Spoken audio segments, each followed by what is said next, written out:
다 했어? 오케이. 자, 그러면 책은 18쪽이고 자업서는 이따가 뽑아줄게.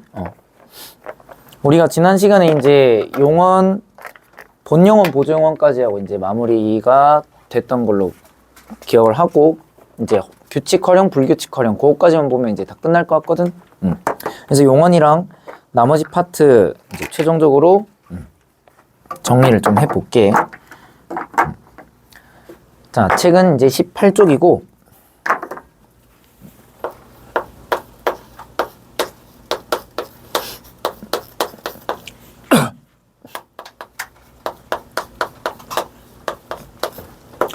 용언의 활용에 대해서 같이 한번 정리를 좀 해볼게. 자, 용언의 활용은 거기 나와 있는 내용 간단하게 읽어만 볼까? 자, 용언은 이제 가변어로 어간에 붙는 어미를 달리하며 형태를 변화하는데, 이러한 형태 변화를 우리가 활용이라고 얘기를 해. 사실 활용이 뭔지는 의문할 때부터 이제 계속 얘기를 했었어, 맞지? 이 활용이라는 말 자체가 용언이 이렇게 있으면 먹다, 먹고, 먹으니, 먹어서, 먹자, 먹는구나, 어쩌고저쩌고 이런 식으로 이제 모양을 바꾸는 게 용언의 특징이었잖아. 이 과정 자체를 우리가 활용이라 불러준다고 했고, 여기서 규칙도 이제 발견할 수 있었지. 활용하는 과정에서 요 먹이라고 하는 부분은 바뀌지 않고 뒤에 있는 여기만 바뀌면서 여러 가지 문법적 역할을 만들어낸다고 우리는 배웠는데, 이때 활용시 고정되는 여기를 간, 활용시 바뀌는 여기를 어미라고 불러준다고. 오케이? 그래서 이 활용에 대해 우리가 지금부터 본격적으로 좀 살펴볼 텐데, 일단 뭐 어간과 어미 개념에 대해서 우리는 조금 명확하게 정리를 할 필요가 있을 것 같거든. 그래서 거기 1번 어간 어미 개념을 조금 읽어보면, 용언이 활용할 때 형태가 변하지 않는 부분을 어간, 변하는 부분을 이제 어미라고 하고, 용언은 기본적으로 어간에 다가 붙은 형태를 기본형으로 본다라는 거. 여기까지는 전혀 어려운 내용이 없어. 그리고 어떤 어미가 붙느냐에 따라서 여러 가지 문장 성분으로 쓰인다는 것 봐놓으면 될 텐데, 우리가 어간이라는 개념을 이제 살펴볼 때 조금 용어 정리를 명확하게 좀 해놓고 들어가는 게 필요하거든. 무슨 말이냐면, 문법을 공부하다 보면 이 어간이라는 놈과 비슷한 듯 하면서 조금 다르게 사용되는 개념으로 어근이라고 하는 놈이 있기 때문에, 일단 이 용언 파트에서는 어간과 어근이라고 하는 개념, 얘네 두 개의 차이를 좀 명확하게 정리를 해놓고 우리가 넘어가는 게 필요할 것 같거든. 자, 먼저 어근이라고 하는 놈이 지금 나왔어. 우리 어근이란 말은 공부하면서 들어본 적 있지? 어떤 애들을 어근이라고 하니? 어근이 뭐야, 서연아?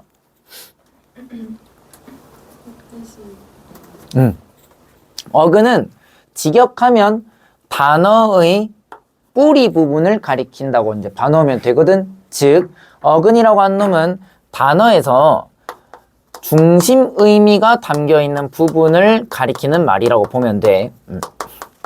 핵심적인 의미가 담겨있는 부분을 어근이라고 불러준다라는 거야. 오케이? 근데 여기서 핵심적인 의미가 담겨있다라는 말을 형태소의 관점에서 이제 보면, 어근은 실질 형태소를 가리키는 말이라고 생각을 해도 무방해. 우리가 실질적 의미를 담고 있는 놈을 실질 형태소라고 했었잖아. 그러니까 어근은 실질 형태소와 동의어라고 생각하면 되거든. 근데 문제는 꼭 용언이 아니더라도 조사를 제외한 모든 품사들은 실질적 의미를 담고 있나? 담고 있지. 명사도 실질적 의미가 있고, 대명사, 수사, 관형사, 부사도 다 실질적 의미를 담고 있어. 그러니까 어근이라고 하는 용어는 용언에서만 사용되는 표현은 아닌 거야. 이해됐어? 예를 들면 이런 거라고. 자, 먹다라고 하는 말이 있다고 해볼게. 자, 그러면 이 먹다에서 얘는 형태수가 두 개로 이루어져 있지. 먹과 다 두 가지로 이루어져 있다고. 그랬을 때 이 먹이라고 하는 부분은 활용할 때 고정된 부분이니까, 변하지 않는 부분이니까 어간이라고 말하는 것 문제 없어. 그리고 동시에 이 먹이라고 하는 부분은 실질적인 의미를 담고 있는 부분이기도 하잖아. 이 행위를 나타내는 부분이니까. 맞지? 그러니까 먹은 어간이면서 동시에 어근이라고 얘기를 해도 별 문제가 없을 것 같아. 근데 요런 경우로 한번 생각해 보자고. 풋나물이라는 단어.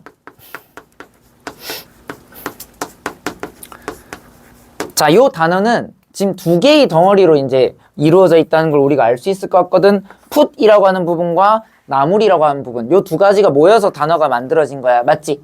그랬을 때 먼저 이 나물이라고 하는 부분은 베지테이블 말하는 거잖아. 그 야채 같은 거 맞지? 그럼 이거 실질적인 의미를 담고 있으니까 얘는 어근이라고 얘기하는 거 일단 가능하지? 실질적 의미가 있으니까. 근데 얘는 어간이라고는 말할 수 있다 없다? 얘는 어간은 아닌 거지? 그러니까 어근과 어간은 동의어가 아니야. 아무 때나 같이 쓸 수 있는 말은 아니라는 거야. 용언에서는 어간이 곧 어근일 수 있지만 체험 같은 경우, 나물은 지금 명사잖아. 맞지?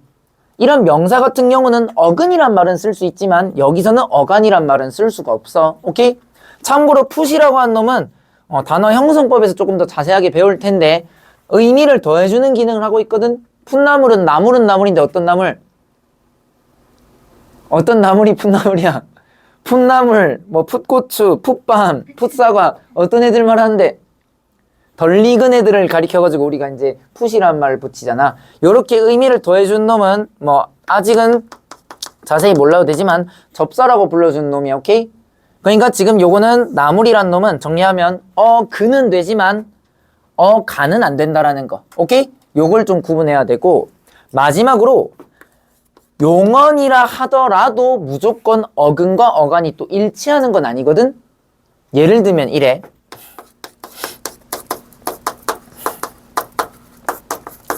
짓밟히다라고 하는 단어를 우리가 볼까?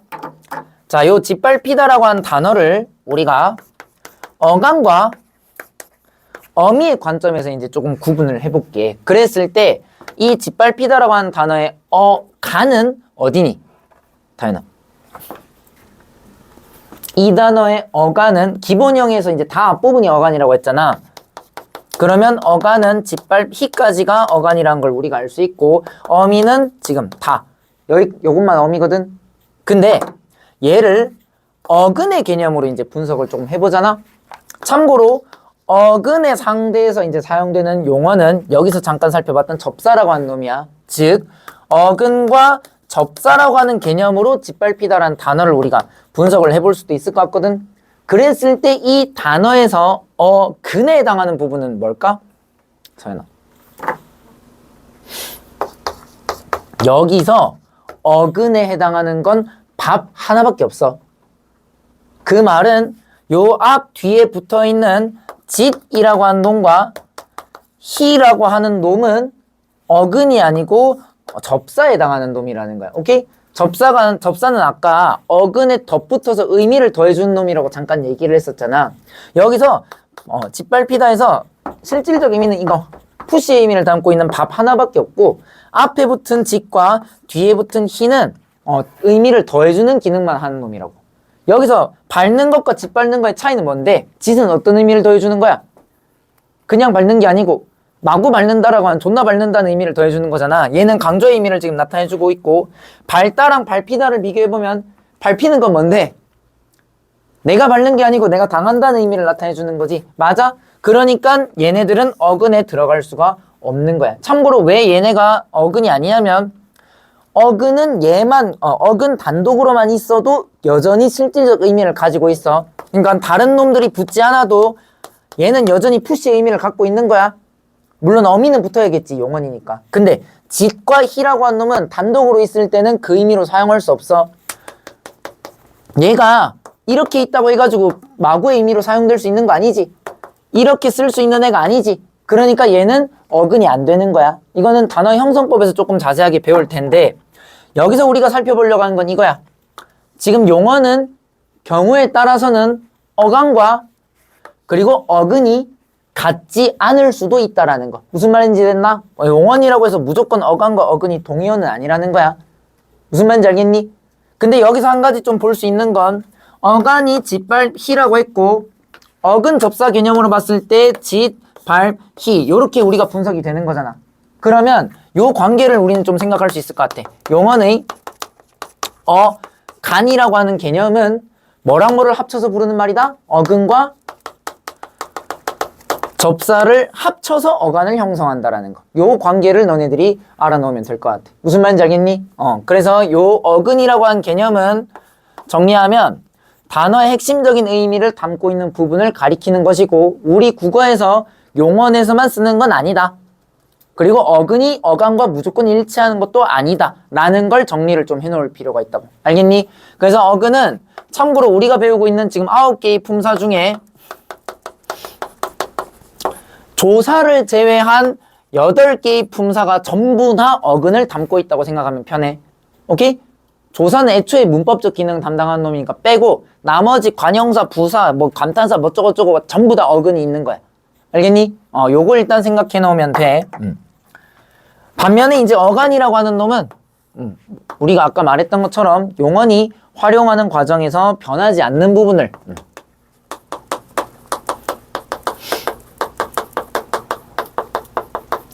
가리켜서 이제 어간이라 불러준다 했잖아. 그러니까 어간이란 용어는 엄밀하게는 어떤 품사에서만 쓸 수 있는 말?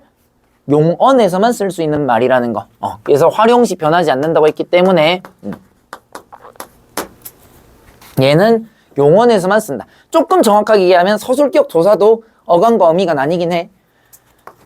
우리 서술격 조사로 이제 이다라고 하는 놈이 있잖아. 뭐 뒤에서 살펴보겠지만 얘 같은 경우는 학생이고 학생이니 학생이지만 이렇게 되는 거니까 이가 어간이고 뒤에가 어미긴 해. 무슨 말인지 알겠니? 근데 요거는 예외적인 케이스니까 일단 용언에서만 쓴다라고 정리만 해놓을게. 오케이?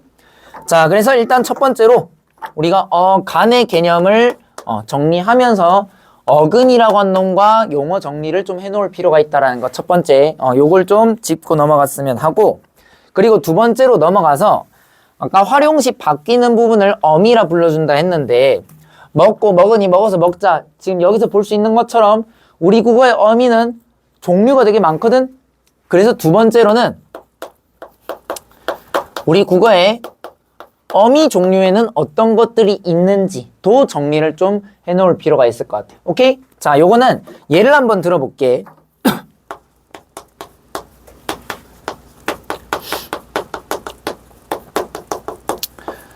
자, 보셨겠다라고 하는 말을 우리가 한번 분석을 좀 해보려고 해. 자, 일단 얘는 형태소 분석을 좀 해보면 좋을 것 같은데 지금 몇 개의 형태소로 이루어져 있니? 이 형태소 몇 개야? 얘를 쪼개보자는 말이야, 한마디로. 의미로. 3개. 3개? 어떻게?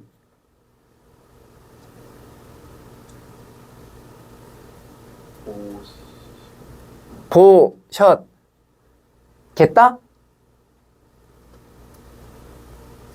보랑 시엇이랑 겠다. 보시었겠다. 몇 개로 쪼갤 수 있을 것 같아, 지민아? 5개? 어떻게 쪼갤 수 있어? 시랑 쪼갤 수 있을 것 같은데? 얘는 우리가 형태소로 나눴을 때 보시었겠다. 요렇게 5가지로 나눌 수 있을 것 같아. 자, 그랬을 때 그럼 얘를 우리가 어간과 어미 개념으로 좀 분석을 해보려고 하거든. 그러면 민주야, 얘는 어디까지가 어간이야? 요거? 어디까지가 어간이야? 여기까지 맞아? 얘는 지금 보 하나만 어간이야. 그 말은 바꿔 얘기하면 뒤에 붙어 있는 시, 겟, 다가 전부 다 뭐에 들어간다? 어미의 범주 안에 들어간다는 거. 이거 지난주에 안 했지? 맞지? 처음 듣는 거 맞지? 자, 그래서 지금 여기서 볼 수 있는 것처럼 우리 국어에는 다양한 어미들이 결합할 수 있다는 걸 지금 확인할 수 있는데 이때 각각이 무슨 기능을 하는지는 대충 아마 직관적으로 알 거야. 시는 무슨 기능해? 높임의 의미를 지금 만들어주고 있고 엇은 과거 시제라고 하는 시제의 의미, get은 아마 그럴 것이다라고 하는 추측, 그리고 다는 문장이 끝났다라고 하는 종결의 의미를 지금 만들어주고 있다고. 오케이? 자, 그러면 여기서 다양한 어미들을 우리가 일단 첫 번째 살펴봤는데 요 놈들을 바탕으로 어미의 종류를 이제 한번 나눠보려고 하거든. 이때 생각할 수 있는 기준은 위치를 통해서 어미를 구분한 거거든. 근데 여기서 위치를 통해 구분한다는 건 표현을 조금 달리 해보면 빼도 무방한 어미와 뺄 수 없는 어미로 1차 구분을 하는 게 가능해. 자, 그러면 여기 시, 엇, 겟, 다 라는 4개의 어미 중에서 빼도 되는 놈과 뺄 수 없는 놈으로 얘네들을 좀 나눠볼게. 자, 여기에서 누구는 못 빼니? 여기 있는 얘는 못 빼. 앞에 있는 애들은 뺄 수 있는데 끝에 오는 얘는 못 빼. 시 빼서 보았겠다. 얘 빼서 보시겠다. 보시었다. 다 되는데 얘를 빼가지고 보시었겠. 이렇게는 말을 만들 수 없지. 그러면 이걸 바탕으로 우리가 어미는 말의 끝에 와가지고 뺄 수 없는 어미와 그 이전에 와가지고 빼도 무방한 어미로 1차 분류를 할 수 있을 것 같거든. 이때 말의 끝에 와서 반드시 써줘야 되는 이 어미를 가리켜 우리는 어말어미라고 불러주게 되고 단어의 끝에 온다는 뜻이야. 그리고 어말어미보다 먼저 와서 생략해도 무방한 어미들을 가리켜 우리는 어말어미보다 이전에 온다 해가지고 선어말어미라고 불러주게 돼. 오케이? 정리하면 우리 국어의 어미는 선어말어미와 어말어미로 요렇게 크게 종류를 나눠볼 수 있겠다라는 거야. 어말이라는 게 단어의 끝, 얘는 어말어미보다 먼저 온다는 뜻이야. 오케이? 자, 그러면 먼저 선어말어미는 어떤 놈들이 있냐? 사실 이 예시를 보면 대충 다 알 수 있어. 우리 국어에서 선어말어미가 하는 기능은 높임, 시제, 그리고 마지막으로 이 추측을 얘기했는데 우리가 이 추측이나 가능성, 의지 같은 것들은 말하는 사람의 심리적인 태도와 관련된다고 볼 수 있거든. 참고로 문법에서 말하는 이의 주관적인 태도, 심리적인 태도를 가리켜서 양태라는 말을 쓸 수 있거든. 오케이? 정리하면 선어머러미가 하는 기능은 높임, 시제, 양태 정도가 있다고 너네들이 봐놓으면 돼. 요즘은 거의 쓸 일이 없어서 사실 여기까지는 몰라도 되는데 굳이 하나 더 더하자면 공손의 의미 정도까지. 이게 선어머러미가 하는 기능의 끝이라고 보면 돼. 자, 높임의 의미를 나타내주는 선어머러미는 아까 봤던 주체 높임 시. 그리고 시제 같은 경우는 과거, 현재, 미래로 나뉘겠지. 과거 시제는 아까 봤던 아덧. 그리고 현재 시제 니은, 는. 그리고 미래는 뭐가 나타내? 미래 시제 선어머러미. get이라고 하는 놈이 양태뿐만 아니라 미래도 나타낼 수 있어. 예스러운 느낌으로는 리를 쓸 수 있고 그게 아니면 get을 쓰는 게 가능해. 그리고 양태는 일반적으로 get을 이제 나타내 주거든. 공손 같은 경우는 사실 잘 몰라도 되는데 옵이라고 하는 놈. 뭐 예를 들어 국물 있사옵니다 뭐 이런 식으로 옵 같은 거 중간에 넣는 경우 있잖아. 그게 약간 공손의 의미를 더해주는 거라고 보면 돼. 옵이나 사옵 같은 애들. 알겠니? 자, 그래서 선어머러미가 하는 기능은 요 정도만 봐놓으면 끝이다. 중요한 건 이제 말의 끝에 와서 반드시 써줘야 되는 어머러미가 이제 중요한 걸 텐데 오른쪽에 근데 표가 있으니까 그거 참고하면서 봐. 얘는 다시 종류가 이제 3가지로 나뉘어가지고 먼저 어말어미가 옴으로써 문장을 이제 끝내주는 걸 끝내주는 기능을 하는 어미가 있거든. 걔네들을 가리켜서는 우리가 종결어미 라고 이야기를 하고 어말어미가 왔는데 문장이 안 끝날 수도 있어. 계속 이어질 수도 있거든. 그거는 절과 절을 연결시켜준다는 말로 표현할 수 있기 때문에 걔네들을 가리켜서는 우리가 연결어미라고 이야기를 해. 그리고 마지막으로 어말어미가 옴으로써 일시적으로 용언이 다른 품사처럼 기능을 하는 것도 가능한데 그런 식으로 용언을 일시적으로 성질을 바꿔주는 놈들을 가리켜서는 전성어미라고 불러주게 돼. 오케이? 정리하면 어말어미는 이렇게 3가지 종류로 다시 나뉘게 된다라는 거야. 자, 그러면 먼저 첫 번째로 종결어미에는 어떤 놈들이 있냐? 얘네들은 말의 끝에 옴으로써 문장을 끝내주는 기능을 하고 동시에 우리 국어 문장의 종류를 결정지어준 놈이거든. 참고로 한국어 문장 종류 몇 개 있니? 한국어의 문장의 종류는 5가지가 있어. 의미적으로 평서, 의문, 명령, 청유, 감탄문 5가지가 있어. 그러면 종결 어미의 종류도 몇 종류 있겠다? 5종류 있는 거겠지. 자, 평서형 종결 어미 대표적으로 뭐뭐 했다. 의문형 종결 어미 뭐뭐 했니. 명령형 뭐뭐 해라, 어라. 청유형 뭐뭐 하자. 마지막 감탄형 뭐뭐 하는구나 정도가 있겠지. 오케이? 그래서 평서, 의문, 명령, 청유, 감탄 이렇게 5종류가 있다고 봐놓으면 되고, 참고로 근데 이 종결 어미는 대화 상황에서 이제 이 명령인 청윤이가 쓰이는 거잖아. 근데 우리 국어는 대화 상황에서 말하는 이와 청자 사이에 위계가 결정되는 경우가 많지. 그 말은 종결 어미는 높임법과도 관련이 된다고 생각을 하면 돼. 우리 듣는 이를 높이거나 낮추는 방식을 상대 높임법이라고 하지.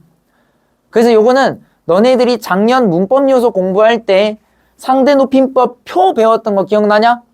하십시오, 하오, 하게, 해라 해가지고 평서, 의문, 명령, 청유, 감탄 이렇게 표 배웠었잖아. 거기에 들어있는 게 전부 다 종결 어미들이야. 그러니까 실제로는 종류가 되게 많다고 우리 국어에서. 다만 지금 그게 메인 파트는 아니니까 이렇게 문장 종류에 따라 평서, 의문, 명령, 청유, 감탄으로 나뉜다 정도만 일단은 알아놓으면 될 것 같아. 오케이? 첫 번째. 자, 그 다음에 두 번째로 연결어미라고 하는 놈을 볼 텐데, 얘는 다시 또 문장을 어떤 식으로 이어주느냐에 따라 종류가 3가지로 나뉘거든. 먼저 앞절과 뒷절을 대등한 칭의에서, 즉 같은 레벨로 연결시켜주는 어미가 있어. 그런 놈들을 가리켜서 우리는 대등적 연결어미라고 이제 불러주게 되고, 앞절과 뒷절의 관계가 이렇게 같은 레벨, 같은 칭의로 엮이지 않고 종속적인 관계를 이제 형성할 수도 있거든. 자, 여기서 종속적이라고 하는 말은 그냥 직역하면 A가 B에 속한다는 뜻이야.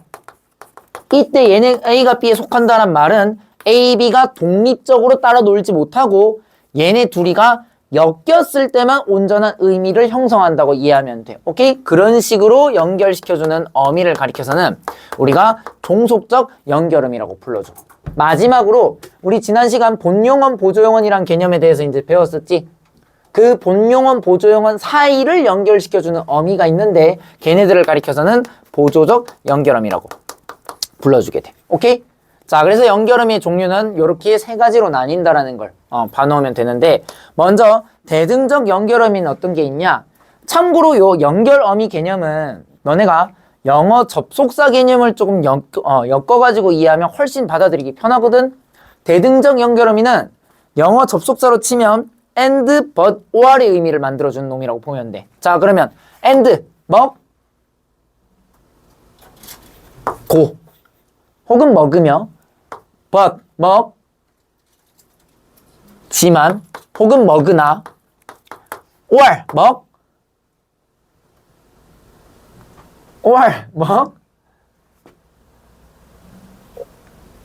먹거나 혹은 먹든지, 이렇게 먹고 and, 먹지만 but, 먹거나 or의 의미로 엮어주는 애들을 우리는 대등적 연결어미라고 해. 오케이? 그 다음 두 번째로 종속적 연결어미는 영어에서 그거 말고 다른 접속사들 있지. as, because, if, whether, when, 어쩌고저쩌고 이런 애들은 이런 느낌으로 연결해주면 걔네들은 다 종속적 연결어미가 돼. 그러면 because, 뭐뭐 해? 밥을 먹어서 배가 부르다. 원인과 결과. 그 다음 if, 뭐뭐 하면 혹은 뭐뭐 하거든. 이런 애들. when의 의미를 나타내주는 거는 뭐뭐 했는데, 도서관에 갔는데 사람이 많았다. 혹은 뭐뭐 하러, 목적, 내지는 뭐뭐 하려 같은 애들. 칸이 없어. 이거 왜 종속적 연결하면 종류가 되게 많아? 올도 의미를 나타내는 거. 뭐뭐 하더라도, 혹은 뭐뭐 일지라도, 뭐뭐 일망정 이런 애들 다 올도 의미를 만들어주는 거고, 혹은 뭐뭐 할수록, 이건 비례 반비례 관계 나타낼 때 쓰는 말이지. 이런 식의 의미로 엮어주는 애들을 가리켜서 우리가 종속적 연결음이라고 해. 종속적 연결음에는 참고로 종류가 되게 많거든. 그래서 이건 지금 당장 달달달 외운다기보다는 너네들이 예문 같은 것들 보면서 이게 종속적이구나 라는 걸 쌓아나가는 식으로 공부를 하면 돼. 오케이? 자, 그리고 마지막으로 보조적 연결음이. 얘는 본용어과 보조용어 사이를 이어준 놈이라고 아까 얘기했었지. 우리 국어에서는 4개밖에 없거든. 아, 개, 지, 고. 요 4개만 알면 돼. 먹어보다, 먹게 하다, 먹지 않다, 먹고 싶다. 요렇게 4가지. 자, 그래서 이런 식으로 연결어미는 좀 복잡하게 종류가 형성된다라는 걸 봐놓으면 될 것 같고, 마지막으로 전성어미. 칸이 없으니까 여기다 갈게. 전성어미는 말 그대로 성질을 전환시켜주는 어미라고 이제 봐놓으면 돼. 우리가 공부하면서 이런 한자어 같은 애들이 나올 때는 항상 한자어가 SVO 구조를 지닌다는 걸 생각하면 뜻을 파악하기 조금 편하다. 성질을 바꾼다. 이런 의미로 보면 되는 거야. 그래서 전성어미는 용언을 일시적으로 다른 품사처럼 사용할 수 있도록 해주는 놈을 전성어미라 부른다고 보면 돼. 오케이? 그러면 어떤 식으로 다른 품사처럼 기능할 수 있게 해주냐? 이건 생각해보면 당연한데 우리 국어에서 전성어미는 명사형 전성어미, 관형사형 어미, 그리고 마지막으로 부사형 어미. 이렇게 세 종류가 나뉘거든. 이건 생각하면 당연해. 9개의 품사 중에서 동사, 형용사는 이미 용언이니까 이걸 쓸 이유가 없지. 2개 빼. 그 다음에 체어는 명사, 대명사, 수사 있는데 걔네는 명사로 퉁쳐지는 거야. 그러면 5개. 그리고 조사처럼 바꾸거나 감탄사처럼 바꾸진 않겠지. 2개 빼. 그러면 남은 거 얘랑 얘로 바꾸는 거밖에 없겠지. 그러니까 전성어미가 이렇게 3가지의 형태로 이루어져 있는 건 생각해보면 당연한 거야. 외우고 자시고 할 것도 없다. 오케이? 자, 그러면 먼저 용언을 일시적으로 명사처럼 바꿔주는 명사형 전성어미는 뭐가 있냐? 요거는 2가지가 있어. 기. 밥을 밥을 먹기. 이러면 이제 명사처럼 만들어지는 거지. 참고로 으라고 하는 놈은 매개모음이라 가지고 앞말에 받침이 있냐 없냐에 따라 이렇게 하든지 가, 미음 이렇게 되든지 이렇게 되는 거다. 그리고 2번째 관형사형 전성어미는 그냥 외워놓고 들어가자 했지. 뭐 있는데? 은는 을던 먹은, 먹는, 먹을, 먹던 요 4가지. 그리고 마지막으로 부사형 전성어미 같은 경우는 참고로 교과서마다 조금 부사형 어미의 그 범주를 다르게 보거든. 왜냐하면 요 부사형 어미가 사실 나중에 문장 파트에서 배울 텐데 종속적 연결어미랑 쓰임이 조금 겹쳐가지고 그래서 부사형 어미의 존재 자체를 인정 안 하는 학자들도 있고 그래서 교과서마다 부사형 어미의 범주는 조금 다르게 봐. 근데 일반적으로 모의고사 레벨에서는 개와 도록 정도를 이제 부사형 어미로 보거든. 오케이? 다만 학교에서는 개, 도록 외에 뭐 아서라든지 드시 같은 애들을 부사형 어미로 설명하시는 분도 계셔. 그럴 경우에는 무엇이 옳다 그르다 차원이 아니고 관점에 따라서 조금 달라지는 부분이니까 요거는 학교 그냥 기준을 따라가면 될 것 같아. 학교에서 부사형 어미는 어느 정도까지 얘기했나? 아서까지 얘기했나? 그러면 개, 도록 외에 일단 너네 학교 기준으로는 아서까지도 일단 부사형 어미로 언급이 된 거야. 맞지? 다 4개 다 얘기했어? 요 2개도 그러면 일단 기억은 해놔. 근데 아서 같은 경우는 내가 아까 말했던 것처럼 얘 뭘로도 기능할 수 있어? 종속적 연결어미. 밥을 많이 먹어서 배가 부르다. 이렇게 할 수 있지. 그때는 엄밀한 의미에서 부사형 어미처럼 기능한다기보다는 이건 종속절을 만든다고 봐야 되거든? 이해돼? 이 쓰임이 겹치기 때문에 책마다 조금 다른 거야. 알겠니? 근데 일단 우리는 학교에서 얘기한 요 4가지가 다 부사형 어미라고 일단 얘기할게. 모의고사에서는 보통 2가지만 얘기한다. 개랑 도록. 꽃이 예쁘게 피었다. 죽도록 달렸다. 일단은 요 정도가 기본이라고 보면 돼. 자, 그래서 이런 식으로 우리 국어에는 다양한 어미가 존재한다는 걸 지금 쭉 같이 한번 살펴봤는데 당연한 얘기지만 너네들이 음운 파트에서 단모음표 자음 체계표랑 단모음 체계표 이거 외웠던 것처럼 여기에 나와 있는 어미의 종류도 일단 기본적으로는 외워놓긴 해야 돼. 무슨 말인지 알겠니? 어느 정도까지 외워야 되냐? 백지 상태에서 이 뼈대를 그리고 대표적인 예시를 쓸 수 있을 정도까지는 외워야 돼. 오케이? 요거는 비단 내신을 대비하기 위해서 뿐만 아니라 너네들이 앞으로 이제 문법을 공부하면서 좀 명심해야 될 것 중에 하나인데, 한국어는 기본적으로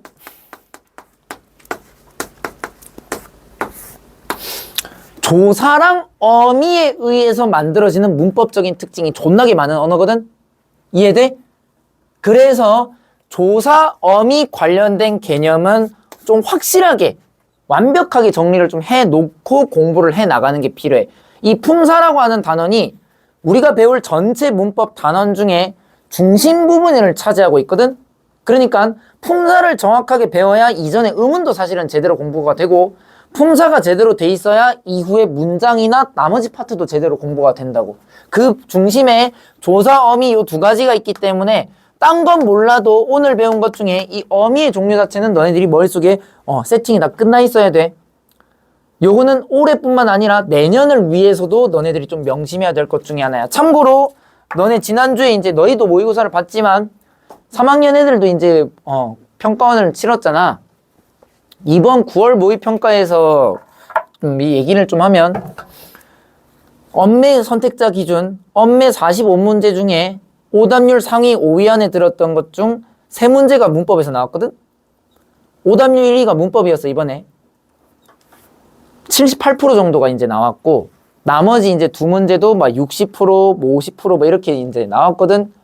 우리가 이제 엄매를 선택하는 이유는 수능에서 그 표점을 더, 엄매 다 맞춰가지고 표점을 더 높이려고 엄매를 선택하는 건데, 문제는 막상 실제로 시험을 치르면 애들이 문법에서 막 우수수 나가서 떨어지거든. 참고로 그 1위 문제는 조사에서 나왔었어. 격조사랑 보조사 결합 유형 물어보고, 이게 격조사 보조사 결합인지 보조사 격조사 결합인지 그거 물어보는 건데, 사실 9평쯤 되면 현역들 뿐만 아니라 이제 N수생들도 다 참전해가지고 거의 준수능에 가까운 형태로 시험이 치러지잖아.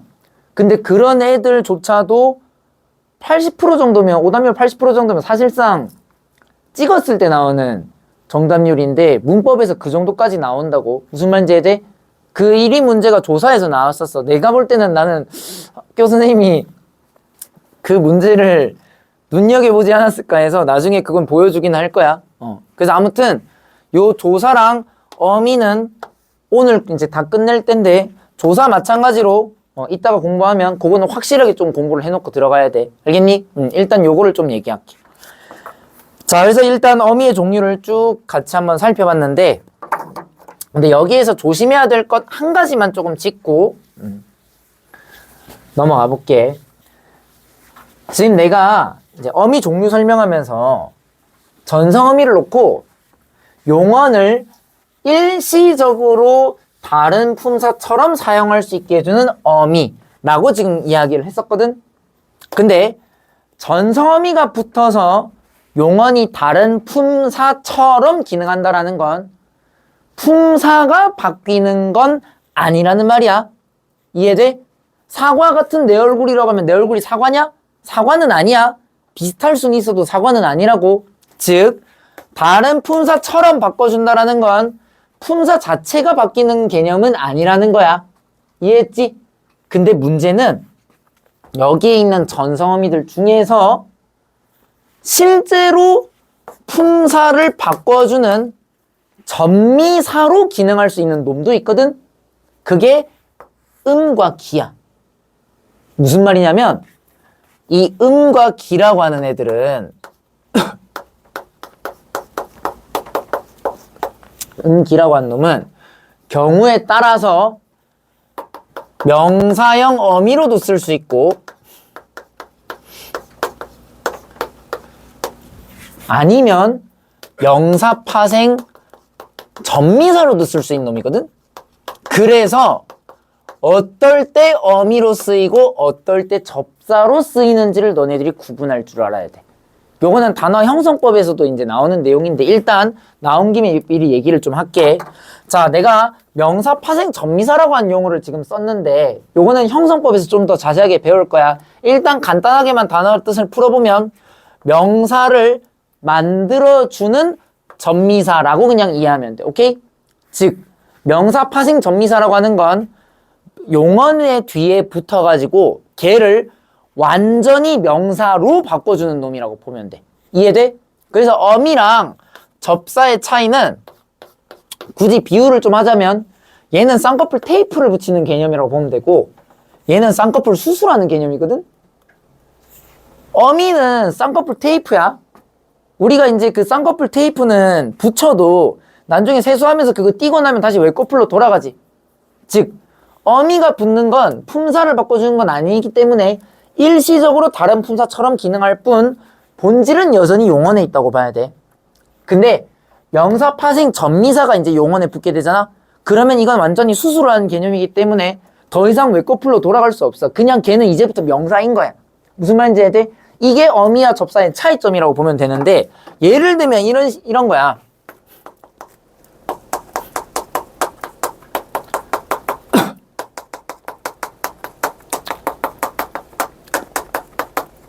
꿈을 꿈, 잠을 잠, 그림을 그림 같은 말을 보자고. 지금 여기에 있는 단어들은 전부 다 꾸다, 자다, 그리다라고 한 동사에 미음이 붙어 있는 거거든. 근데 여기 앞에 붙어 있는 꿈, 잠, 그림과 뒤에 붙은 얘네의 품사가 달라. 똑같은 모양이지만 품사가 다르다고. 앞에 있는 꿈, 잠, 그림은 명사야. 근데 뒤에 붙어 있는 꿈, 잠, 그림은 동사거든. 이렇게 생긴 게 똑같음에도 불구하고 품사가 다르다고. 뭐가 그렇게 웃긴데 왜? 뭐가 문제야? 왜? 아, 뭐야, 잘못 적었네. 아이씨, 대충 봐. 품사가 다르다고. 근데 얘네들의 품사가 다르다는 말은 바꿔 얘기하면 여기 붙은 미음과 여기 붙은 미음의 종류가 다르다는 말로 이해하면 돼. 자, 그럼 여기 먼저 그 앞에 붙은 꿈잠 그림은 명사라고 했었지. 그러면 여기 붙어 있는 미음은 우리가 모르긴 몰라도 뭐겠냐? 뭐가 붙은 거야? 명사가 되어버렸어. 뭐랬는 거야? 명사 파생 전미사가 붙은 거지. 얘는 전미사가 붙은 거야. 그러니까 원래 꾸다 자다 그리다가 동사인데 명사가 되어버린 거야. 이해했어? 근데 여기 있는 애들은 여전히 동사잖아, 맞지? 그러면 여기 붙은 미음은 뭐다? 이거는 명사형 어미라고. 이해했어? 이런 식으로 음과 기라고 한 놈은 우리가 명사형 어미로 기능한다고 이제 배웠지만 얘가 경우에 따라 아예 품사를 바꾸는 명사 파생 전미사로 쓰일 때도 있기 때문에 이걸 구분할 줄 아는 게 중요하다라는 거야. 이거 어려운 내용이야. 자, 그러면 이건 어떻게 구분하냐? 요걸 구분하는 방법은 참고로 두 가지가 있어. 이거 뭔가 근데 생각해보니까 작년에 배웠지? 이거 작년에 국어, 중세국어 하면서 배우지 않냐, 니네? 뭔가 배웠던 내용인 것 같은데? 맞지?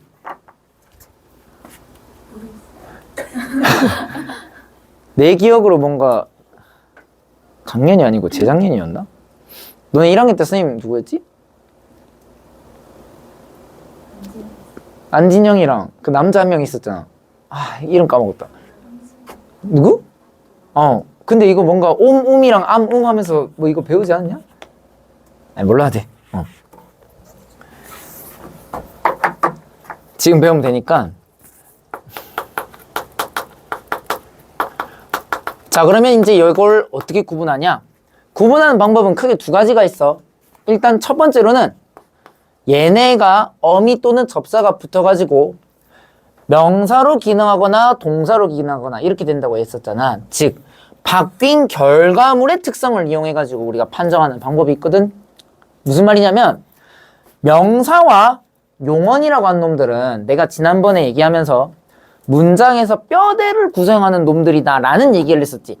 그래서 이 체언이라고 한 놈을 꾸며주는 놈, 용언이라고 한 놈을 꾸며주는 놈, 꾸며준 놈도 두 가지가 있다고 했지. 맞아? 이때 체언을 꾸며준 놈들을 우리 뭐라고 불렀었니?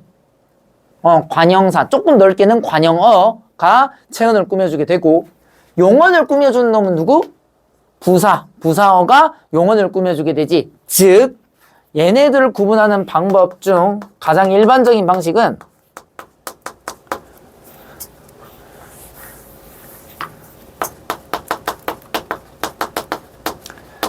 결합된 수식어가 있을 경우에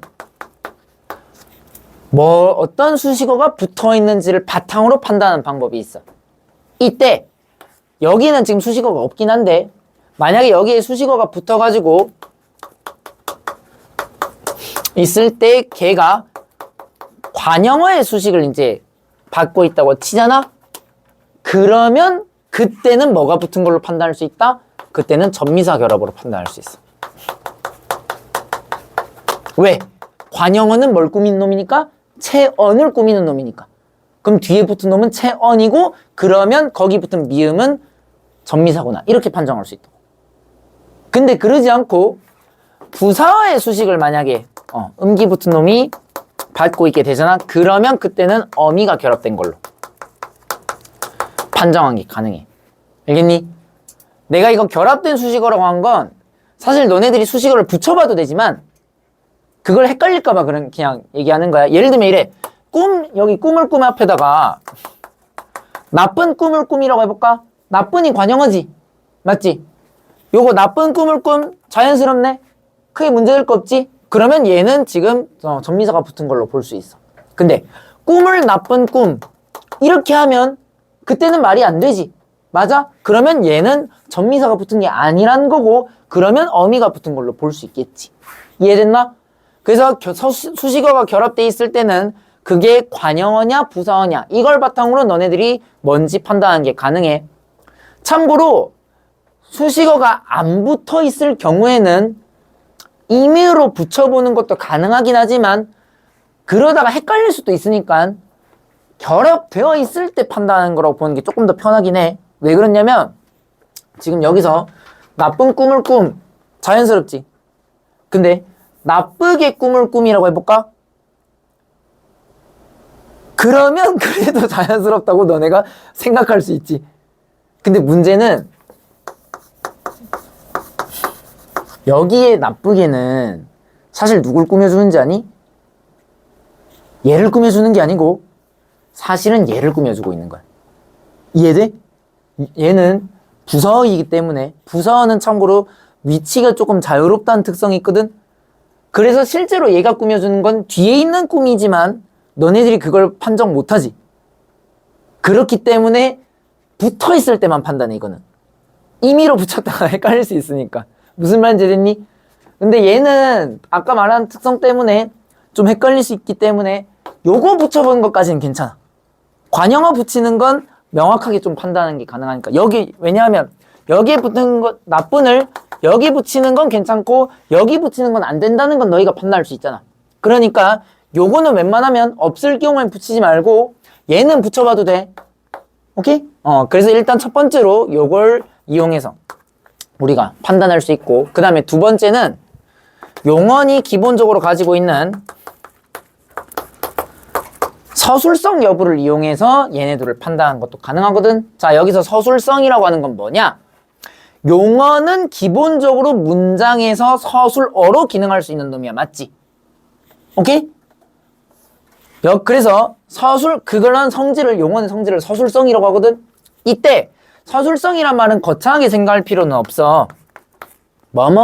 닭골로 만들 수 있냐고 생각을 하면 되거든. 즉 음기가 붙어있는 놈들에다가 달을 붙였을 때 자연스럽게 말을 만들 수 없다? 그러면 걔는 성질이 사라져버린 거야. 서술성이 사라져버린 거야. 그래서 전미사가 결합한 걸로 보면 돼. 근데 닭골로 걔를 바꿨을 때 여전히 서술어처럼 기능할 수 있다? 서술성이 남아있다? 그러면 얘는 여전히 용언의 아이덴티티를 가지고 있다는 거니까 그때는 어미가 결합한 걸로 우리가 볼 수 있다는 거야. 예를 들면 이런 거지. 자, 꾸다를 꿈 이렇게는 절대 말 못하지. 근데 뒤에 있는 얘는 꿈을 꾸다로 바꿨을 때 자연스럽게 문장 종결이 이루어지네? 그러면 여기 있는 애들은 전부 다 서술성이 남아있는 애들이야. 화장실? 이해됐나? 그래서 요 두 가지 방법을 이용해가지고 접사가 붙었는지 어미가 붙었는지 우리가 판정할 수 있다고 봐놓으면 돼. 실전에선 요 두 가지를 모두 이용해야 되는 거야. 알겠니? 그래서 예를 들면 이래. 얘 하나만 마지막으로 들어볼까?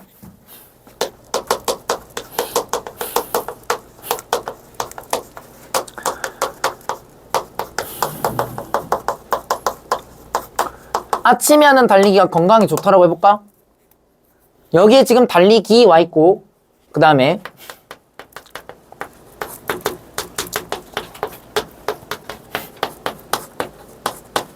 그렇게 빨리 달리기에는 뭐 체력이 안 된다. 뭐 이렇게 해볼게. 여기도 지금 달리기가 왔어. 자, 똑같이 달리다에 기 붙어서 달리기 왔거든? 먼저 얘는 접사 붙은 거야? 어미 붙은 거야? 얘는 접사 붙은 거야. 그리고 얘는 접사 붙은 거야? 어미 붙은 거야? 얘는 어미 붙은 거야. 오케이? 어떻게 판단하냐? 먼저 아침에 하는 달리기 라고 해가지고 관형어 수식 받고 있는 거 우리가 볼 수 있지. 그리고 얘는 아침에 하는 달리다 라고 했을 때 자연스럽게 문장을 끝맺을 수가 없지. 그러니까 서술성 없고 관형어 수식 받고 있네. 그러니까 결론 얘는 전미사가 붙은 거다. 근데 얘 같은 경우는 빨리 달리기 이렇게 돼 있지. 빨리 뭐 품사가 뭐야? 부사잖아. 부사의 수식을 받는 거 자연스럽고, 그 다음에 빨리 달리다라고 했을 때 문제 되나? 아무 문제 없네? 그러면 얘는 여전히 서술성도 가지고 있는 거네. 무슨 말인지 됐나? 그래서 이런 식으로 두 가지 방법을 이용해서 우리가 음기 같은 경우는 어미인지 접사인지 판정하는 게 가능하다라는 거, 요거 생각해 놓으면 돼요. 이거는 나중에 단어 형성법 파트에서 전미사를 본격적으로 이제 배울 때 또 나올 텐데, 지금 봐도 문제 없는 부분이니까 일단 이야기를 좀 해놓을게. 오케이? 자, 그러면 이제 어미의 종류까지도 우리가 전체적으로 살펴봤으니까 마지막으로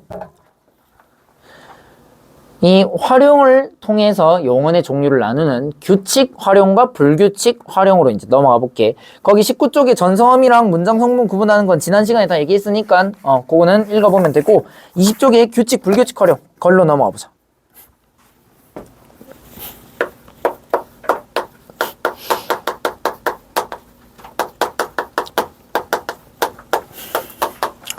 자, 우리가 지난 시간 용언을 이제 처음 들어가면서 이 용언들은 의미를 기준으로 동사와 형용사로 나누는 것도 가능하지만, 분류를 할 때 문장 내에서의 쓰임에 따라 본용언, 보조용언의 분류도 가능하다 했고, 그리고 활용의 패턴이 어떻게 되느냐에 따라 규칙 활용과 불규칙 활용으로 나누는 것도 가능하다고 했잖아. 그래서 규칙, 불규칙은 그 마지막 활용의 규칙성에 따라 용언들의 종류를 나눠보는 거라고 봐놓으면 돼. 오케이? 자, 그러면 이걸 바탕으로 우리가 지금부터 용언을 한번 정리를 좀 해볼 텐데, 먼저 규칙 활용 용언이라고 하는 게 있어.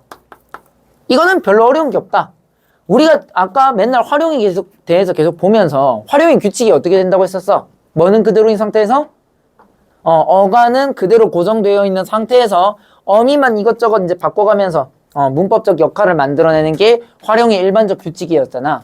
그러면 규칙 활용은 말 그대로 그 일반적 규칙을 따르는 애들을 규칙 활용 용언이라 부른다고 봐놓으면 돼. 별로 어려운 게 없지? 다만 규칙 활용 용언 중에는 예외적으로 어간이 고정되어 있지 않음에도 불구하고 규칙 활용으로 분류하는 놈이 두 가지가 있거든? 요거는 우리가 지난번 음운 변동을 공부하면서 사실 배우긴 했어. 어떤 놈들이 있었니? 누구? 리을 탈락이랑 으 탈락은 규칙 활용이라고 했던 거 기억나냐? 요거 음운 변동할 때 배웠던 내용이야. 그래서 규칙 활용 용언 중에 일반적인 놈들은 다 일단 이 범주 안에 들어가고, 어간이 바뀜에도 불구하고 규칙 활용으로 분류된 놈으로는 리을 탈락, 으 탈락 이런 놈들이 있다라는 걸 알아놓으면 돼. 자, 요거는 음운 변동을 좀 떠올려 볼 필요가 있는데, 먼저 요 리을 탈락이라고 한 놈은 우리가 지난 시간에 설명하면서 용언 어감 받침이 리을로 끝나는 놈이 느브스오라는 어미를 만나게 되면 예외 없이 100% 리을이 탈락하는 현상이라고 얘기를 했었거든. 맞아? 그렇기 때문에 어간이 바뀜에도 불구하고 특정 조건에서 무조건 일어나면 그것이 나름대로 규칙을 형성한다 말할 수 있다 했어. 마찬가지로 으 탈락 역시도 어간이 으로 끝나는 놈이 뒤에 모음으로 시작하는 어미를 만났을 때 예외 없이 100% 의가 탈락하는 거라고 했잖아. 맞아?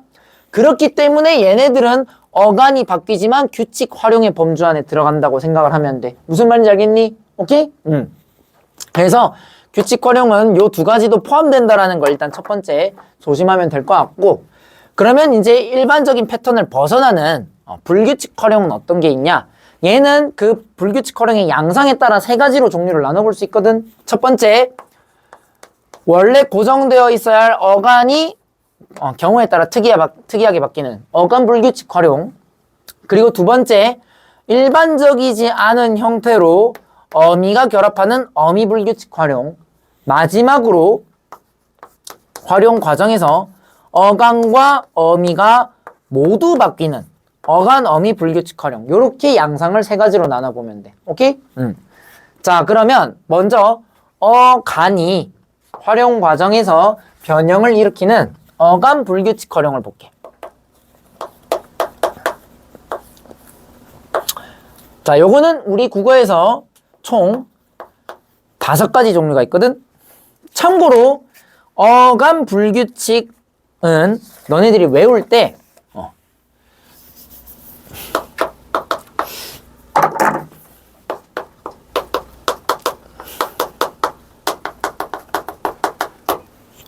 바뀌는 대상을 기준으로 명칭이 붙었다는 걸 알면 외우기 좀 쉽다. 자, 그랬을 때 그러면 어간 불규칙의 종류에는 어떤 게 있냐? 시옷, 디귿, 비읍, 르, 우 불규칙. 요 5가지가 어간 불규칙 활용이라고 보면 돼. 오케이?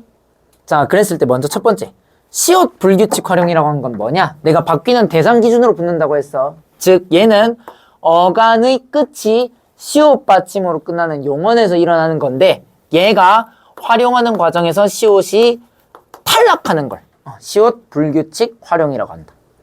참고로 얘들아, 불규칙 활용이 일어나는 양상은 아무 때나 볼 수 있는 게 아니고 모음 어미를 붙였을 때 우리가 알 수 있는 거야. 오케이? 자음 어미 붙었을 때는 탈락하지 않아. 불규칙 활용은 모음으로 시작하는 아어 같은 어미를 붙였을 때만 나타나는 거니까 그건 조심해야 돼. 알겠니? 그러면 어떤 경우가 있냐? 뭐 예를 들면 이런 거지. 빌드의 의미를 나타내는 짓다라고 하는 단어 볼까? 우리가 얘 같은 경우는 지금 어를 붙여보면 지서라고 활용하지 않고 어떻게 하냐? 집을 지어라고 활용을 하지. 원래 고정되어 있어야 할 어간이 모음어미 어를 붙이니까 이제 탈락하는 모습을 보이게 된다고. 이해돼? 그래서 변형이 일어났다는 걸 우리가 알 수 있는데, 근데 얘네는 앞에 본 얘네들이랑 다른 이유가 뭐냐면 요놈들은 아까 조건 만족되면 무조건 탈락하는 거라 했지. 근데 불규칙 활용에 해당하는 놈들은 어간이 시옷 받침이라고 무조건 탈락하는 건 아니야 또. 즉 동일한 조건에서 규칙 활용을 하는 케이스가 있기 때문에 불규칙으로 분류가 되는 거야. 예를 들면 이래. 걷다라고 한 단어 볼까? 얘는 우리가 어미를 붙여보잖아? 그럼 활용할 때 시옷이 탈락 안 하지. 버가 아니고 그냥 여전히 어간이 남아있는 상태로 해서 서가 된다고. 맞지? 자, 똑같이 시옷 받침으로 끝났어, 어간이. 얘는 살아있고 얘는 떨어져 나갔지. 그러니까 패턴에 따라서 규칙인 놈과 그렇지 않은 놈이 나뉘기 때문에 이런 애들을 불규칙 활용이라고 불러주는 거야. 이해됐니? 오케이? 첫 번째. 그 다음에 두 번째로 디귿 불규칙 활용이라는 게 있어. 순서가 좀 다른데 그냥 여기 쓴 대로 할게. 얘는 어간이 디귿 받침으로 이제 끝나는 놈이 활용하는 과정에서 받침이 리을로 바뀌는 경우를 말하거든. 어떤 경우가 있냐? 대표적으로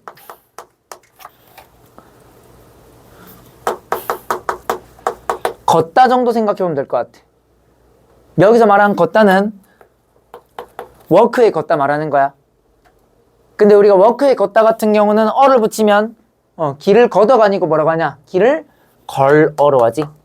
어간이 리을로 바뀌어버린다고. 이해됐어? 그래서 불규칙 활용이 일어난다는 걸 우리가 알 수 있는데 마찬가지로 요놈 역시도 디귿 받침으로 끝나지만 규칙 활용을 하는 케이스가 있어. 예를 들면 이래. 묻다라고 한 단어가 있어. 여기서 내가 말한 묻다는 땅에 묻다, 베리의 의미를 나타내는 거 말하는 거다. 오케이? 얘는 붙이면 어떻게 되냐? 땅에 묻어가 되지? 맞아? 어간이 디귿으로 끝나는데 이 경우는 규칙 활용을 한다고. 무슨 말인지 알겠니? 그래서 이제 디귿 불규칙은 이렇게 일어난다고 보면 되고, 참고로 묻다 같은 경우는 very의 의미 말고 어떤 의미로도 쓸 수 있어? ask의 의미를 지닌 묻다도 있지. 걔는 어를 붙이면 또 어떻게 되냐? 얘는 불규칙 활용을 해서 물어가 되지. 걷다도 워크의 의미 걷다 말고 무슨 걷다도 있어. 이거 뭐라고 하는지 모르겠다. 영어로 뭐야 이거. 빨리. 이건 뭐라고 하지? 수집하다? 스크랩? 잘 모르겠구만. 그래서 그 물건을 걷는다고 할 때 그때는 어를 붙이면 또 뭐가 돼? 그때는 또 걷어가 된다. 이해됐어? 그러니까 형태가 똑같아도 단어의 의미가 달라지면 규칙과 불규칙의 양상은 또 달라질 수 있는 거야. 무슨 말인지 알겠니? 그거를 조금 너네들이 조심해 놓을 필요가 있을 것 같아. 그리고 세 번째로 비읍 불규칙 활용. 얘는 어간이 비읍 받침으로 끝나는 용언이 활용하는 과정에서 얘가 오우로 바뀌는 경우를 말하는 거거든. 뭐 이건 종류가 많다. 뭐 대표적으로 죽다. 자, 죽다 같은 경우는 우리가 어를 붙이면 주버가 아니고 뭐가 되냐? 주워가 되지. 여기에 붙은 어미는 워가 아니고 어야. 한국어에 워라는 어미 없다. 내가 그때 어떤 어미 붙는지 알고 싶으면 심플하게 먹다랑 가다 동시에 붙일 수 있는 어미는 있는 거고 아니면 없는 거라고 했잖아. 맞지? 먹, 워, 가, 워 이런 말 없으니까 워라는 어미는 없는 거야. 여기 붙은 어미는 어야. 근데 워로 있게 된 건 얘가 요렇게 붙었기 때문에 그래서 워가 되는 거겠지. 이해됐니? 그래서 요게 비읍 불규칙 활용이라고 보면 돼. 자, 그러면 규칙 활용의 케이스는 뭐가 있냐? 똑같이 비읍으로 끝난 놈 잡다를 볼까? 얘는 어떻게? 그냥 아를 붙이면 잡아가 되는 거라고. 오케이? 세 번째. 자, 그 다음 네 번째로 르 불규칙 활용이라고 하는 게 있는데 이건 조금 중요해. 얘는 어간이 르로 끝나는 놈이 활용하는 과정에서 얘가 리을로 이제 바뀌는 경우를 말하거든. 이거 내가 끝소리 으라고 돼 있는데 그 르라고 적어야 돼. 미안, 오타야. 어간의 끝소리 르가 모음 앞에서 리을로 바뀌는 거야. 요거는 책에 따라서 교과서에 따라서 으가 떨어지고 뭐 리을로 바뀐다 뭐 이렇게 설명하기도 하는데 아마 너네 교과서는 르가 리을로 바뀐다고 안 하고 아마 뭐 으가 탈락하고 어쩌고저쩌고 막 이런 식으로 설명이 돼 있을걸. 근데 이건 결과적으로는 똑같은 말인데 나는 르가 리을로 바뀌는 게 그 현상을 판단하기가 좀 더 쉽다고 생각해서 그렇게 그냥 적어 놓은 거야. 오케이? 이건 무슨 말이냐면 예를 들면 이래. 자, 흐르다라고 하는 말이 있지. 어간이 지금 르로 끝났어. 여기에 어를 붙여보잖아. 그러면 흐르어가 아니고 뭐가 되니? 물이 흘러가 돼. 이때 얘가 어떤 식으로 활용하는지는 너네들이 눈으로 판단하려고 하기보다는 적어보는 게 조금 판단하기 명확하거든. 자, 여기에서 우리가 전후를 비교할 때는 약간 약분하는 것처럼 겹치는 걸 뺀 나머지로 판단하는 게 좀 편해. 무슨 말이냐? 흐르다랑 흘러를 비교할 때 겹치는 거 일단 다 빼볼게. 흐 똑같으니까 빼고 일단 빼봐. 그럼 여기는 지금 르 하나가 남아있고 여기에는 지금 리을이 지금 남아있지.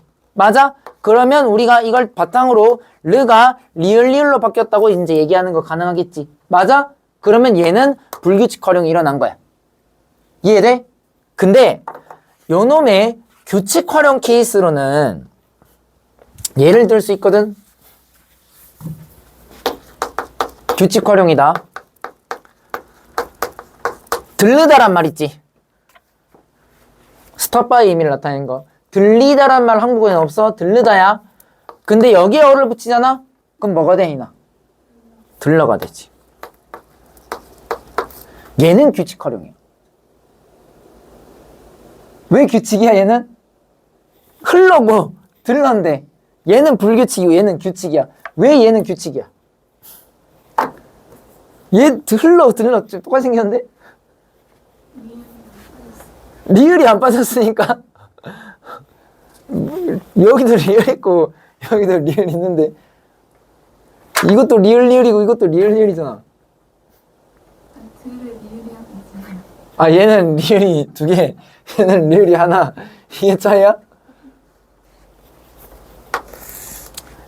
르 불규칙만큼은 너네들이 손으로 판단하는 습관을 좀 들여야 돼. 자, 들르다 요는 마찬가지로 우리가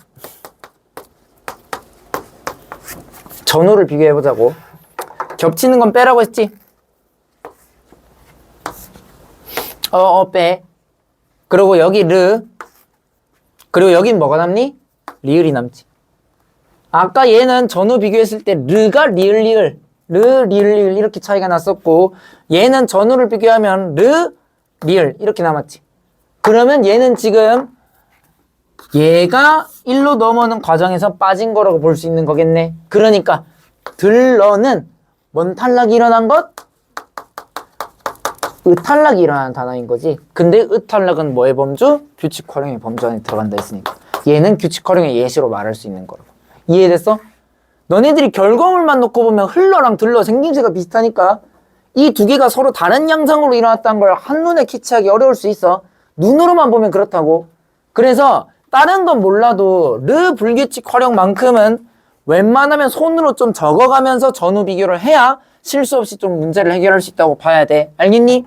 니네가 문법 문제 풀 때 보통은 눈으로 그냥 문제를 풀려고 하는 경우들이 많은데 나는 개인적으로 문법 문제 풀 때 손을 같이 쓰는 게 좀 필요하다고 생각하는 입장이거든. 눈으로만 풀어도 웬만하면 풀 수 있어. 근데 눈으로만 풀다 보면 실수를 할 위험성이 항상 생겨. 우리의 목표는 많이 맞는 게 아니야. 너네들 85%, 90% 맞는다고 만족할 거 아니잖아, 맞지? 95% 이상의 정확도를 목표로 지금 공부하고 있는 걸 거 아니야, 맞아? 우리의 실력과는 별개로 실수를 줄이기 위해서라도 너네들이 특정 파트의 문제를 풀 때는 손을 항상 같이 쓴다고 생각해야 돼. 무슨 말인지 알겠니? 그 점을 조금 생각할 필요가 있다. 자, 그리고 마지막으로 우 불규칙은 얘는 별거 없다. 어간이 우로 끝난 놈이 활용하는 과정에서 우가 탈락하는 경우를 말해.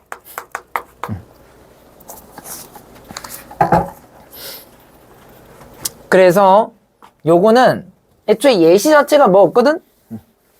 대표적인 거 그냥 밥을 푸다.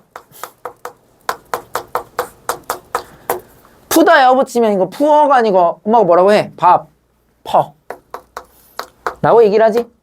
그러면 이거는 우 빠지고 그냥 바로 붙어가지고 퍼가 되는 거야. 그러면 규칙 활용의 케이스는 뭐가 있냐? 뭐 주다 정도 생각하면 되겠네?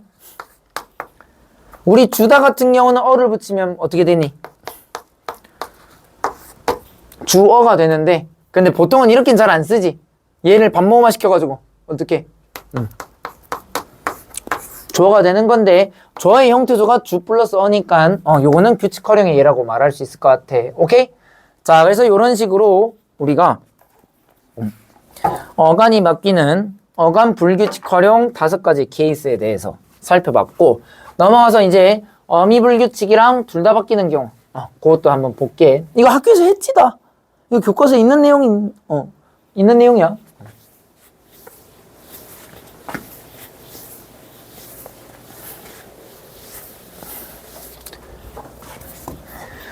자, 다음으로 어미 불규칙 3가지에 대해서 살펴볼 텐데 참고로 어미 불규칙 활용은 바뀐 결과물로 명칭이 붙는다.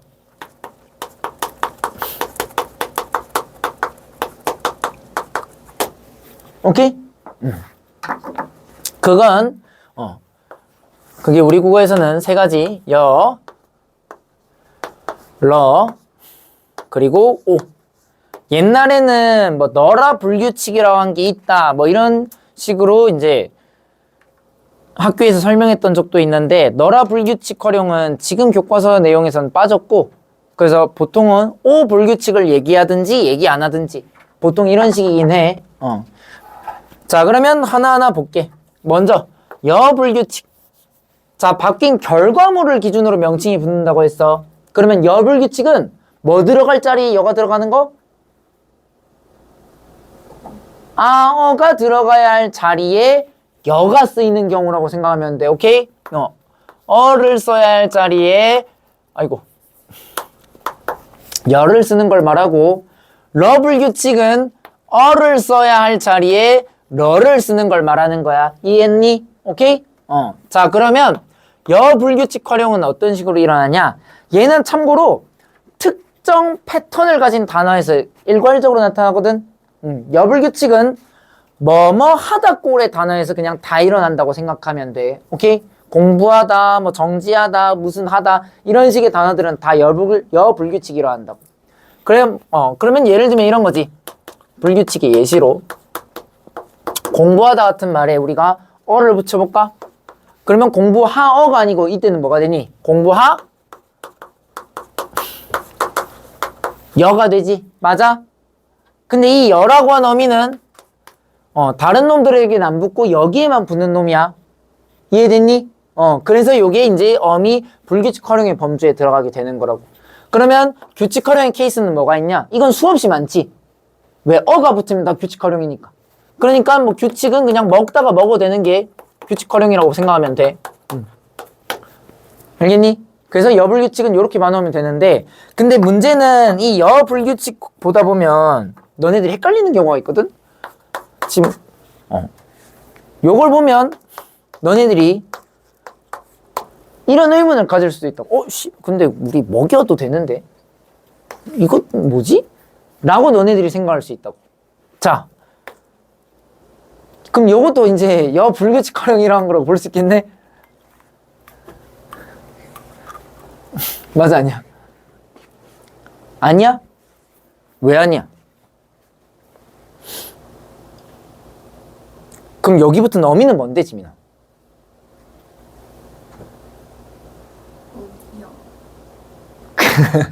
야, 그 중에 어미가 뭐냐고? 이어라는 이어라는 어미가 있는 것 같아? 여기 붙은 어미는 뭐다? 뭐 붙었어? 하나가 붙은 거야. 여기 붙은 어미는 어야. 무슨 말이냐? 맞아, 이거는 먹이 어야. 그래서 먹다에다가 지금 이가 붙은 거거든. 근데 이때 이는 뭔데? 어미는 아닌 것 같은데? 접사야, 접사. 내가 근데 아까 어근 거 뭐를 합쳐서? 접사를 합쳐서 어간이라고 했잖아. 그러니까 얘는 여기까지가 어간이지. 붙어있는 어미는 뭐? 하나만 붙은 거야. 근데 음운 변동. 반모음화가 일어나가지고 먹여라는 꼴로 사용이 되는 거지. 여라는 어미가 있는 게 아니라고. 이해됐어? 내가 그래서 아까 말했잖아. 먹다 가다 두 개 붙여보라니까. 가여라는 말 없지? 여라는 어미는 없는 거야. 무슨 말인지 됐나? 오케이? 그래서 요런 경우는 보통 앞에 붙은 애랑 음운 변동이 일어나서 어미처럼 생긴 경우가 있는데 쟤랑은 경우가 달라. 이건 들어갈 자리 여가 들어간 들어갈 자리 여가 들어간 거고 애초에 얘는 지금 어라는 어미가 붙어 있는 거야. 근데 여라는 형태는 접사와 음운 변동이 일어났기 때문에 여가 된 거라고. 어미 자체가 여가 아니고. 무슨 말인지 했지? 요거 구분할 줄 알면 돼. 첫 번째. 그 다음에 두 번째로 러 불규칙. 얘는 들어갈 자리에 러가 들어가는 경우를 말하는 거다. 오케이? 어떤 경우가 있냐? 도달하다 의미를 가진 이르다를 생각하면 돼. 도달하다, arrive 말하는 거야. 자, 그러면 우리가 산 정상에 이르러라고 이제 이야기를 하게 되지. 요거는 써야 되는데 그 자리에 러가 들어간 거라고 봐놓으면 돼. 규칙 활용의 케이스는 그냥 아무거나 넣어도 상관없겠지. 오케이? 자, 그래서 요걸 이제 러 불규칙이라고 하는데, 마찬가지로 이거 너네들이 공부하다 보면 헷갈릴 수 있거든? 근데 러 불규칙이 여기만 쓰는 거 아닌 것 같은데?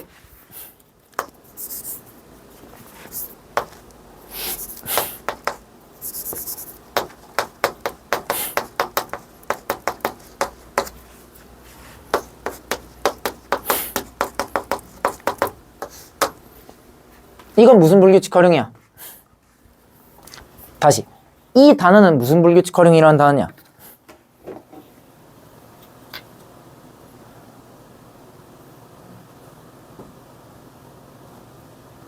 저 용어는 엄마한테 이르러 간다 해서 저 이르러라는 용어는 무슨 불규칙 활용이라는 단어니? 민주야? 저 용어의 불규칙의 종류는 뭘까?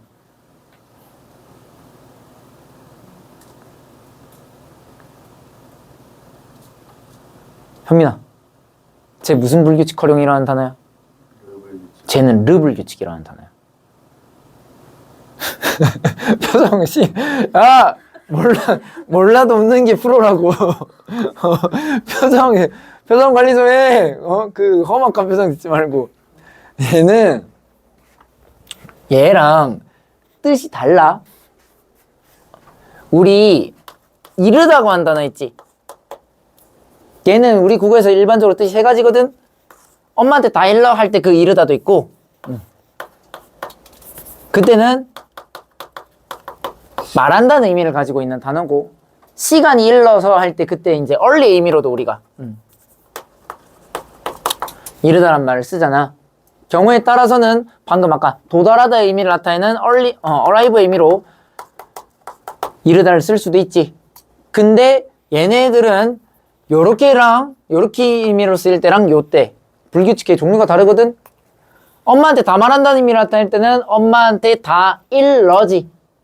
이르어가 일러가 되는 거니까 르 불규칙, 시간이 일러서지. 그러면 이거는 르 불규칙이 일어나는 거야. 근데 도달하다 의미를 나타낼 때는 이르러 해가지고 얘는 러 불규칙이 일어나는 거야. 근데 여기선 지금 무슨 의미로 쓰이고 있어? 엄마한테 말하러 간다는 의미를 나타내고 있잖아. 근데 왜 르 불규칙이야?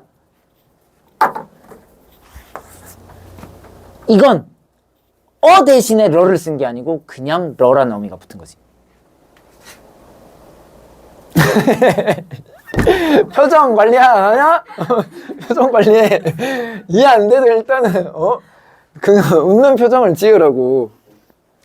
우리 국어의 어미 중에는 애초부터 러라는 어미가 있어. 어떤 의미를 나타내는?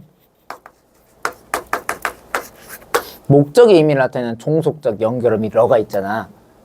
근데 러 불규칙 활용은 어를 써야 할 자리에 러라는 형태가 들어간 거고, 얘는 애초부터 목적의 의미를 가진 러라는 어미가 붙어 있는 거지. 이해돼? 그러니까 얘는 내가 그래서 질문을 무슨 불규칙 활용이 일어나는 단어냐고 물어본 거야. 여기서 양상을 물어본 게 아니고 이 단어는 무슨 불규칙 활용을 적용하는 단어냐고 물어본 거야. 이해했어? 그러니까 얘는 이르다, 말한다는 의미로 사용되고 있으니까 르 불규칙 활용이 일어나는 단어인 거지.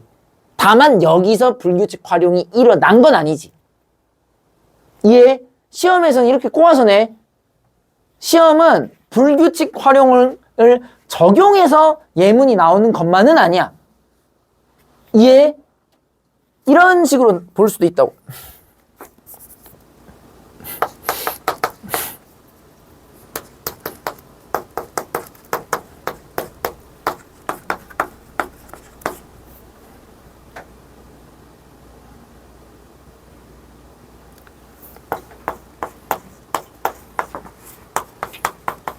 내가 원했던 예시가 아닌데 그냥 일단 할게.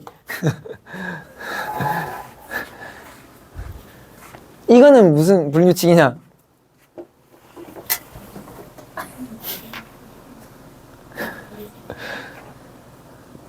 그냥 아무 말이나 만들어 봤는데 이건 무슨 불규칙이야? 다은아, 이거 무슨 불규칙이야? 불규칙 종류가 뭐야 이거? 러 불규칙 활용이 일어나는 거라고. 우리 누르다라는 단어 있거든? 누르다, 여기에서 누르다는 푸시의 누르다가 아니고 옐로우에 누르다도 있어. 푸르다, 누르다 할 때 그 누르다도 있어. 오케이? 오케이? 그러니까 이거는 얼굴이 누래져 간다라는 걸 누르러 간다. 가다가 붙은 거잖아. 맞지? 근데 대신에 러가 붙은 거네. 그럼 러 불규칙 활용이 일어난 거라고. 근데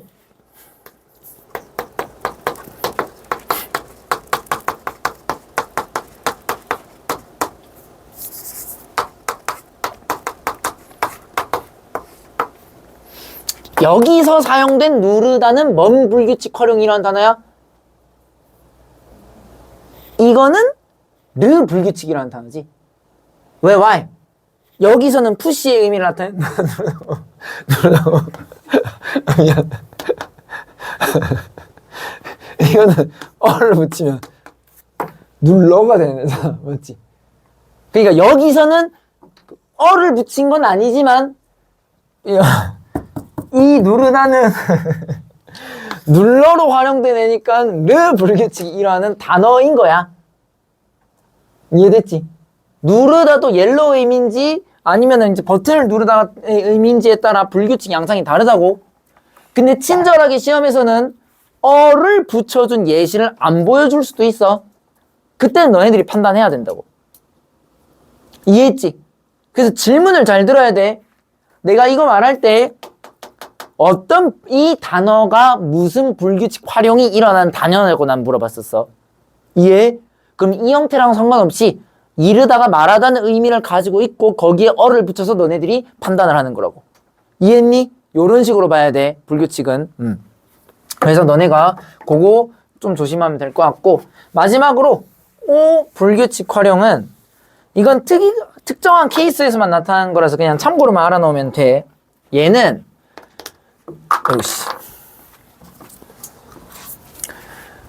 어라 아라를 붙여야 할 자리에서 오가 붙는 거라고 이제 봐놓으면 돼. 오케이?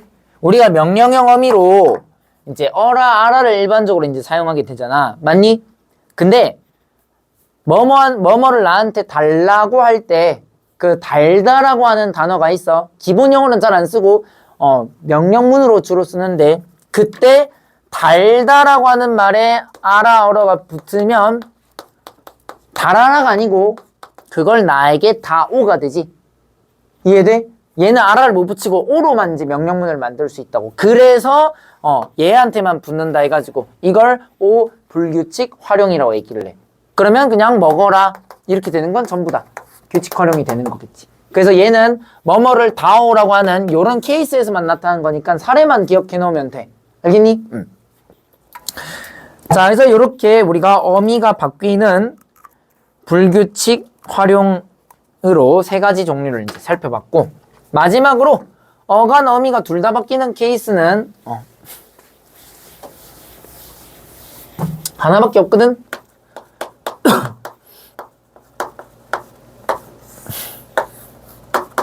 이거는 그냥 히읗 불규칙 활용이라고 하는 게 있어. 요거는 참고로 주로 일어나는 것을 말해. 히읗으로 어간이 끝나는 색채어에서 많이 나타나거든. 대표적으로 파랗다, 빨갛다, 뭐 하얗다, 노랗다, 까맣다, 다 그런 거야. 여기에 아 붙여보면 파라아가 아니고 어떻게 되니? 파레가 돼. 맞지? 봐. 어간은 히읗이 있어. 근데 여기 붙은 어미는 아야. 아가 붙었는데 활용하는 과정에서 히읗 없어졌지. 그리고 아라는 어미가 붙었는데 지금 여기 끝에는 애가 붙어있네. 그러면 이거는 어간도 바뀌었고 어미도 바뀐 거지. 그러니까 얘는 불규칙 활용이 되는 거지. 이해됐어? 근데 모든 히읗으로 끝난 말이 다 그렇진 않아. 맞지? 얘는 어떻게 되는데 조애가 아니고 아 붙이면 그냥 그대로 조하잖아. 이해됐나? 그래서 붙일 때 이런 데서 많이 나타난다고 보면 돼. 히읗 말음 색채어처럼 이렇게 히읗으로 끝난 놈이 아어 붙였을 때 애꼴로 나타나면 그게 히읗 불규칙 활용이라고 보면 된다. 오케이?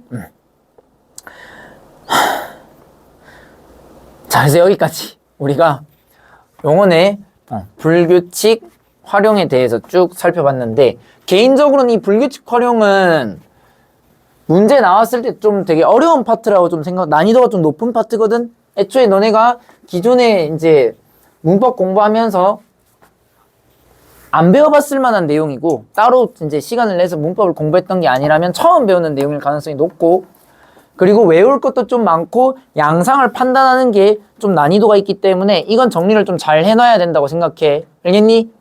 자, 그러면 일단 여기까지 봐놓고 조금만 쉬었다가 뒤에 수식어이랑 나머지 부분들 보고 품사 최종적으로 마무리할게. 거의 다 했어.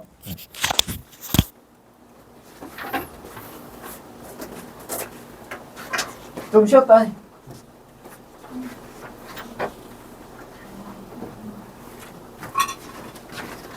잠깐만.